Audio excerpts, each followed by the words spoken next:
రాజా రేపు మా గౌరి పెళ్లి. ఓహో, ఈ మధ్య కుక్కలకు కూడా పెళ్లి చేయిస్తున్నావా?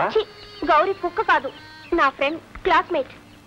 దాని పెళ్లికి మనిద్దరం తప్పకుండా వెళ్ళాలి. ఎందుకు? తాంబూలం పుచ్చుకోవడానికా? పుచ్చుకుంటే తప్ప? అబ్బే తప్పని కాదు, తాంబూలం పుచ్చుకునే ముందు మనిద్దరం దంపతులం కావాలి కదా అని. ఈవేళ కాకపోతే రేపు అవుతాం. రేపు ఉదయం కారు తీసుకుని మా ఇంటికి వచ్చే. ఏ కారులో వెళ్ళకపోతే వాళ్ళు రానివరా? వాళ్ళు రానిచ్చినా రానివ్వకపోయినా ఈ రాణిగారు కారు లేందే కారు కలపరు. బాబు, ఈ ముహూర్తానికి పెళ్లి జరగకపోతే నా జన్మలో నేను నలుగురిలో తలెత్తుకు తిరగలేను. నా గౌరి పెళ్లి చేయలేను. ఇంటి నిండా బంధువులున్నారు, నన్ను ఇబ్బంది పెట్టకు. ఇవి చేతులు కావు. ఇవి చేతులే సుబ్బయ్య. నువ్వు పట్టుకోవాల్సింది నా కాళ్ళు కాదు, మా తోక కాళ్ళు. వాడి కాళ్ళు కడిగే. బాబు, అప్పు తీరుస్తావా లేకపోతే గౌరిని మా తోకకిచ్చి పెళ్లి చేస్తావా అని మా నాన్న గొంతు మీద కూర్చున్నాడు. ఈ పెళ్లి జరగదా రేఖ?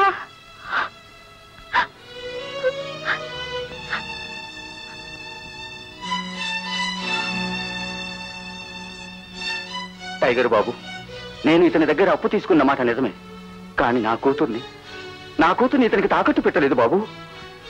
ఈ రోజుల్లో పేదవాడికి రెండు హక్కులున్నాయి సుబ్బయ్య గారు.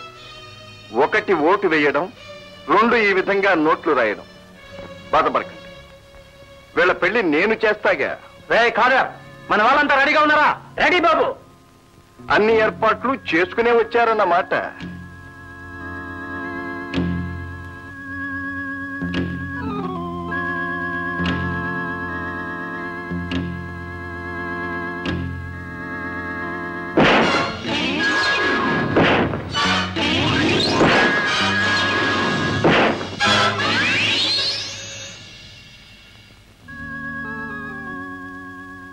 బాబు, చేసుకున్న ఏర్పాట్లన్నీ నేలపాలయ్యాయని బాధపడుతున్నారా?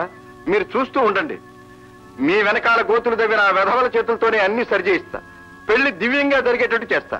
బాబు, వీళ్ళు చేయక చేస్తారా?